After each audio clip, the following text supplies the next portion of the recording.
नमस्कार दोस्तों, सर जी क्लासेस में आपका स्वागत है। तो इस वीडियो में हम लोग जनवरी 2022 के सबसे मोस्ट इम्पोर्टेंट करंट अफेयर को हम लोग कवर करेंगे।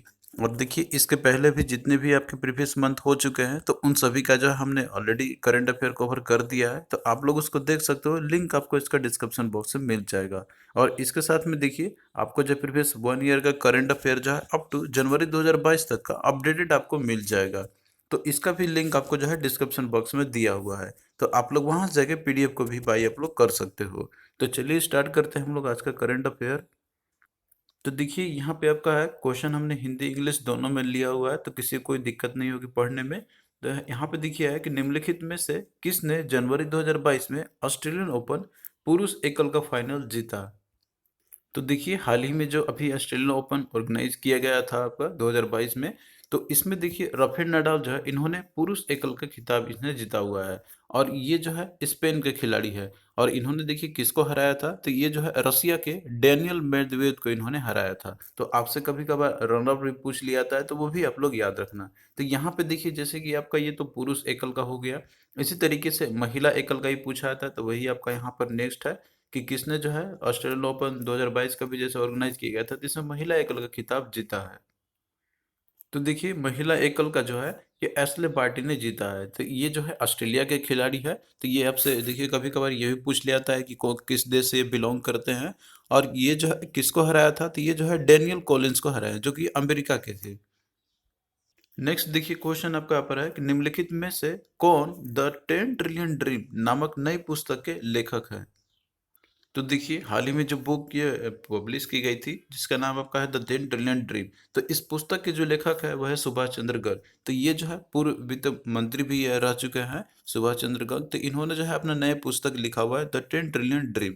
तो ये जो है इसमें देखिए इन्होंने ये सारा चीज ब्यौरा दिया हुआ है कि जैसे आजकल को जो भी राजनीतिक चुनौतियां है भारत को जो फेस करना पड़ रहा है, और 2030 के मध्य तक जो है 10 ट्रिलियन अमेरिकी डॉलर की अर्थव्यवस्था बनने की दिशा में जो है कदम उठाने के ये सारे प्रस्ताव इन्होंने मेंशन किया हुआ है इस बुक के अंदर में। नेक्स्ट देखिए कि निम्नलिखित में से किसे भारत का मुख्य आर्थिक सलाहकार नियुक्त किया गया है, यानी कि चीफ इकोनॉमिक एडवाइजर। तो देखिए, हाल ही में जो है मुख्य आर्थिक सलाहकार का नियुक्त किया गया हुआ है। तो उनका है नाम है वी अनंत नागेश्वरन। तो वी अनंत नागेश्वरन को जो है केंद्र सरकार ने चीफ इकोनॉमिक एडवाइजर नियुक्त किया हुआ है। और ये देखिए, पहले जो इस पद पे कार्यरत थे कृष्णमूर्ति सुब्रमण्यम, थी उसका स्थान ये लेंगे। और देखिए, जो वित्त मंत्रालय में जो मुख्य आर्थिक सलाहकार जो होते हैं ना, तो ये जो है आर्थिक मामले पर सरकार को सलाह देते हैं, और साथ में जो है परंपरागत रूप से केंद्रीय बजट प्रस्तुति के एक दिन पहले संसद में प्रस्तुत जो आर्थिक सर्वेक्षण होता है, तो उसके स्क्रिप्ट यही तैयार करते हैं। नेक्स्ट देखिए कि केंद्र सरकार द्वारा 2022 के बीटिंग रिट्रीट समारोह में निम्नलिखित में से कौन सा प्रसिद्ध भजन हटा दिया गया है। तो देखिए, केंद्र सरकार ने जो है 2022 का जो बीटिंग रिट्रीट समारोह जो होता है, तो उसमें से देखिए इन्होंने जो है जो प्रसिद्ध भजन है अबाइड विथ मी, तो इसको जो है इन्होंने हटा दिया है। क्योंकि देखिए, जो ये भजन था आपका, मतलब कि ये जो है विज्ञानी हेनरी फ्रांस लिटे इनके द्वारा ये लिखा गया था। और अबाइड विथ मी जो कि ये 1950 से ये बीटिंग रिट्रीट समारोह का यह हिस्सा था। तो इसके जगह पे देखिए अब जो है ए मेरे वतन के लोगों गाने ने ले ली है इसके जगह पे। तो ये भी देखिए काफ़ी हाईलाइटेड रहा था, तो आप लोग इसे याद रखना, पूछा जा सकता है। नेक्स्ट देखिए कि ICC men's test cricketer of the year का पुरस्कार वर्ष 2021 के लिए किसके द्वारा जीता गया है। तो देखिए, हाल ही में जो है आईसीसी ने अपना 2021 का अवार्ड जो है सारे दिए थे इन्होंने। तो इसमें से देखिए test cricketer of the year का जो पुरस्कार है 2021 के लिए, तो ये जो है जो रूट के दिया गया है, जो कि इंग्लैंड के ये खिलाड़ी हैं। नेक्स्ट देखिए कि जनवरी 2022 में नई दिल्ली में इंडिया गेट की जो अमर जवान ज्योति की जो लॉ है, तो उसको देखिए राष्ट्रीय युद्ध स्मारक की लॉ के साथ जो है मिला दिया गया हुआ है। तो ब्रिटिश भारत के 70,000 सैनिक को सम्मानित करने के लिए जो है इंडिया गेट का अनावरण किस वर्ष में किया गया था। तो देखिए दोस्तों, जो नई दिल्ली जैसे इंडिया गेट की जो अमर जवान ज्योति की जो लॉ है, तो इसको देखिए अब जो है राष्ट्रीय युद्ध स्मारक की लॉ के साथ जो है इसे मिला दिया गया हुआ है। तो ब्रिटिश भारत के देखिए जो 70,000 सैनिक को सम्मानित करने के लिए इंडिया गेट का अनावरण जो है तो ये 1931 में ये किया गया था। तो यहाँ पे आपसे अनावरण का पूछा गया था, इंडिया गेट का कब किया गया था, तो ये 1931 में जो है ये किया गया था। और देखिए ये जो 1971 का जो भारत पाक का युद्ध हुआ था, तो उसके बाद से जो है जो अमर जवान ज्योति है इसकी स्थापना की गई थी। तो ये भी आप लोग फैक्ट याद रखना, आपसे पूछा जा सकता है कि जो अमर जवान ज्योति की जो लौ है तो ये जो है कब किया गया था। तो ये जो 1971 के भारत पाक का जो युद्ध हुआ था उसके बाद जो है इसकी स्थापना की गई थी। अब लेकिन देखिए इसे जो है राष्ट्रीय युद्ध स्मारक की जो लौ है उसके साथ इसे मिला दिया गया हुआ है। नेक्स्ट देखिए कि निम्नलिखित में से किस देश ने जनवरी 2022 में अपनी राजधानी को नुसंतारा में बदलने का निर्णय लिया है। तो देखिए हाल ही में जो है इंडोनेशिया ने जो है अपनी राजधानी को जो इनकी पहले राजधानी थी इनकी जकार्ता, तो वहां से इन्होंने जो है नुसंतारा में बदलने का निर्णय लिया हुआ है। अब देखिए इन्होंने डिसीजन इसलिए लिया हुआ है क्योंकि ये एक्सपेक्ट कर रहे हैं कि जो ये जैसे जकार्ता है पहले इनकी जो राजधानी थी, तो ये जो है अगले 30 वर्षों में ये जो है डूबने का प्रलाव इनका कहा जा रहा है, मतलब कि ये 30 वर्षों में ये पूरी तरीके से जलमग्न हो सकते हैं। तो यानी कि इन्होंने एस्टिमेट किया हुआ है कि 2050 तक ये पूरी तरह से जलमग्न हो सकता है। और इसके साथ में देखिए जो नूर सरतारा जो है तो ये बोर्नियो द्वीप पर कालीमंतन के जंगल के भीतर एक स्थान है। और इसको इन्होंने इसलिए भी चुना हुआ है क्योंकि देखिए इंडोनेशिया के जो भूगोल है तो ये उसको भी ये दर्शाता है, और साथ में जो है अंतर्राष्ट्रीय स्तर पर ये प्रतिष्ठित भी है। तो ये सारी चीजों को देखते हुए इन्होंने जो है निर्णय लिया हुआ है। हालांकि इन्होंने ये भी बोला है कि जो जकार्ता जैसे इंडोनेशिया का वाणिज्यिक और जो वित्तीय केंद्र वो बना रहेगा। नेक्स्ट देखिए कि 2021 के लिए फीफा सर्वश्रेष्ठ पुरुष खिलाड़ी का पुरस्कार किसने जीता है। तो देखिए हाल ही में जो है फीफा का जो पुरस्कार जो सम्मानित किया गया था, तो इसमें से देखिए जो सर्वश्रेष्ठ पुरुष खिलाड़ी का पुरस्कार जो है तो यह रॉबर्ट लेवांडोस्की ने जीता हुआ है 2021 के लिए। और ये जो है ये पोलैंड के खिलाड़ी है, तो ये भी आप लोग याद कर लेना। और यहाँ पे देखिए पुरुष खिलाड़ी का जैसे आपसे पूछा गया हुआ था, तो आप लोग जो है महिला खिलाड़ी का भी याद रखना। तो महिला में अगर आपसे पूछा जाए तो वह है मिडफील्डर एलेक्सिया पुटेलस।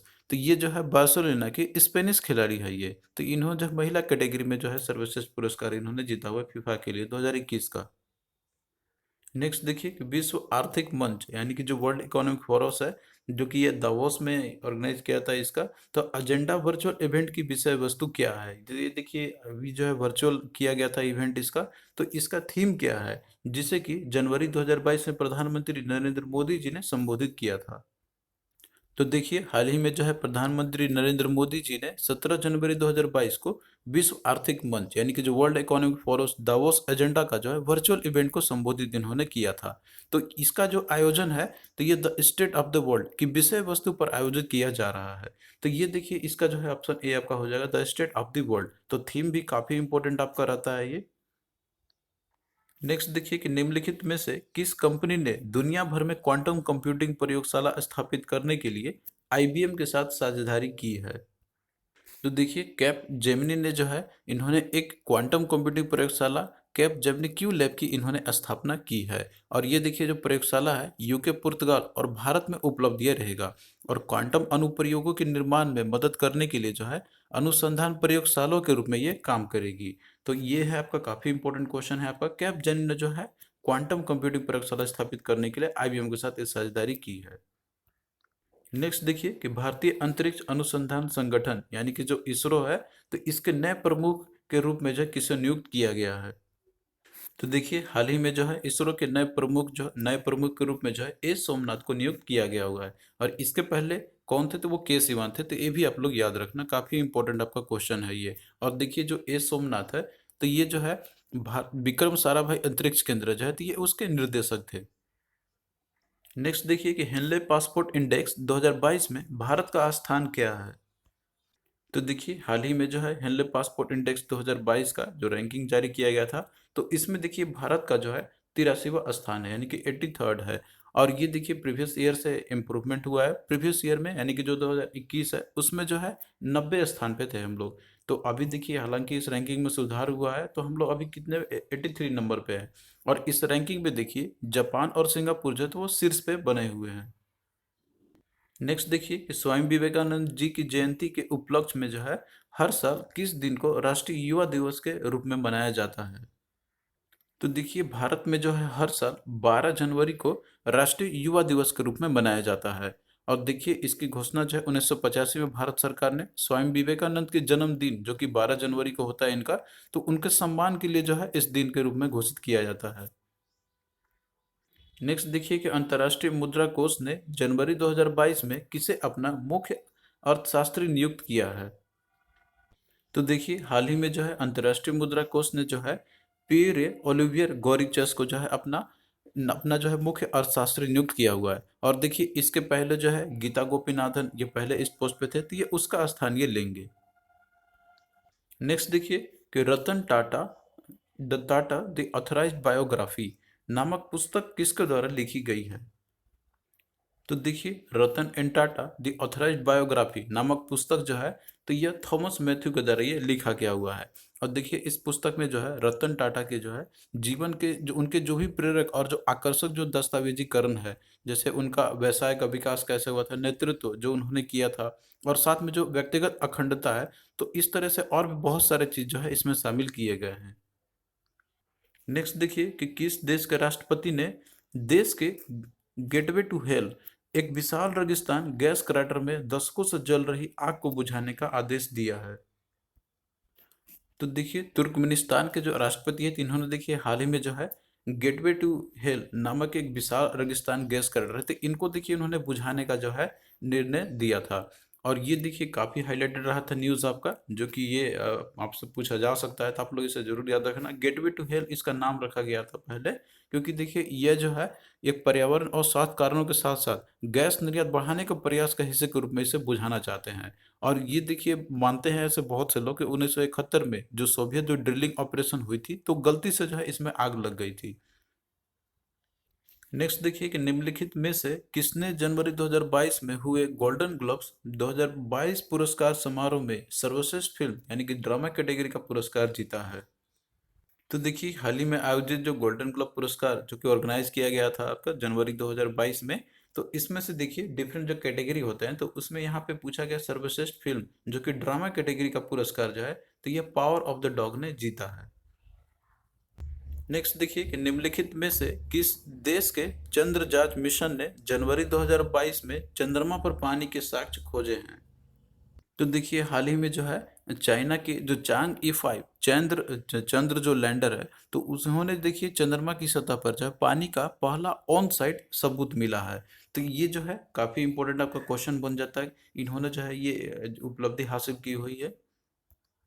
नेक्स्ट देखिए कि 9 जनवरी 2022 को भारत के 73वें शतरंज ग्रैंड मास्टर कौन बने हैं।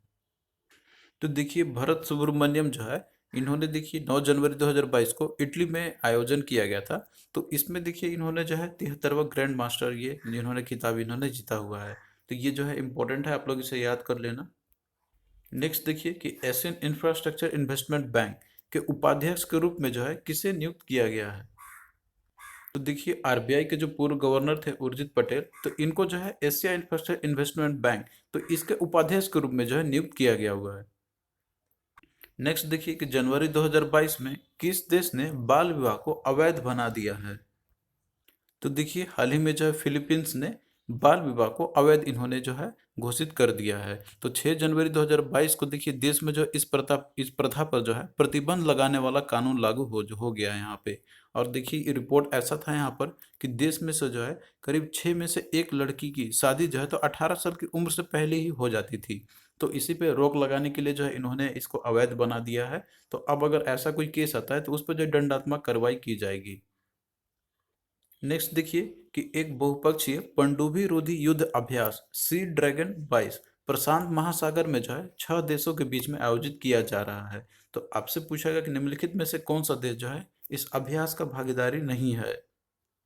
तो देखिए हाल ही में जो है अभी एक बहुपक्षीय पनडुब्बी रोधी युद्ध अभ्यास जिसका नाम रखा गया सी ड्रैगन 22, तो ये जो है प्रशांत महासागर में 6 देशों के बीच में आयोजित किया जा रहा है। तो इसमें देखिए जो पार्टिसिपेटिंग नेशन है, तो ये आप लोग याद कर लेना, और जो नहीं रहेगा वो आपका आंसर हो जाएगा। तो इसमें जो पार्टिसिपेटिंग नेशन है तो वो आपका USA, India, Australia, Canada, Japan और साउथ कोरिया।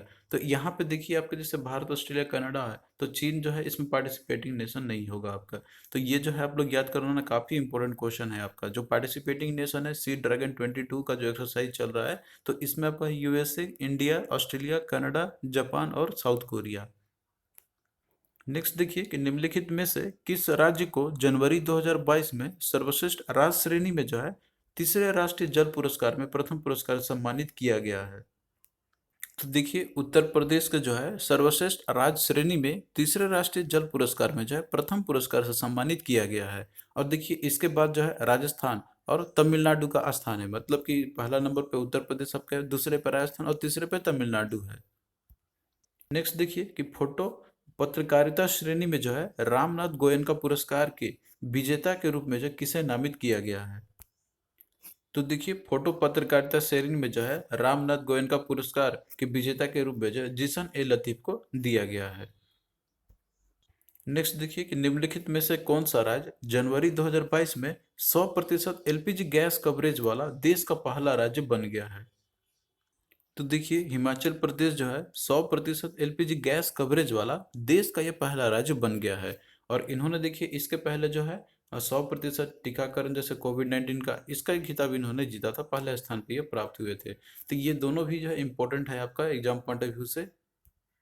नेक्स्ट देखिए इस 1700 करोड़ की अनुमानित लागत से जो है प्रधानमंत्री नरेंद्र मोदी जी ने किस शहर में मेजर ध्यानचंद स्पोर्ट यूनिवर्सिटी की आधारशिला रखी है। तो देखिए प्रधानमंत्री नरेंद्र मोदी जी ने जो है 2 जनवरी 2022 को उत्तर प्रदेश के मेरठ में जो है इन्होंने मेजर ध्यानचंद खेल विश्वविद्यालय की आधारशिला इन्होंने रखी है। और देखिए ये जो विश्वविद्यालय होगा तो ये मेरठ के जो सरधना कस्बे है तो उसके जो सलावा और केली गांव में जो है लगभग 700 करोड़ रुपए में एक अनुमानित लागत से इसकी स्थापना किया जाएगा। और देखिए ये जो विश्वविद्यालय है तो इसमें 540 महिला और 540 पुरुष खिलाड़ियों सहित 1080 खिलाड़ी को प्रशिक्षित करने की क्षमता होगी। और देखिए जो ध्यानचंद खेल विश्वविद्यालय सिंथेटिक हॉकी ग्राउंड इसमें होगा और इसके साथ में फुटबॉल। तो ये सारी चीज़ों से जो आधुनिक और जो अत्याधुनिक जो खेल के जो बुनियादी ढांचे होंगे उन सभी चीज़ों से ये लैस होगा। नेक्स्ट देखिए कि कौन सा देश न्यू डेवलपमेंट बैंक का चौथा नया सदस्य बन गया है। तो देखिए न्यू डेवलपमेंट बैंक जो है तो ये भारत के द्वारा 2015 में जो है ब्रिक्स जो देश है तो उनके बीच में जो है सहयोग के साथ स्थापित किया गया था। तो इसमें देखिए स्टार्टिंग में जैसे कि 5 मेंबर तो हैं ही, जैसे जो ब्रिक्स के जो 5 मेंबर है जिसमें कि आपका ब्राजील, रसिया, इंडिया, चाइना और साउथ अफ्रीका।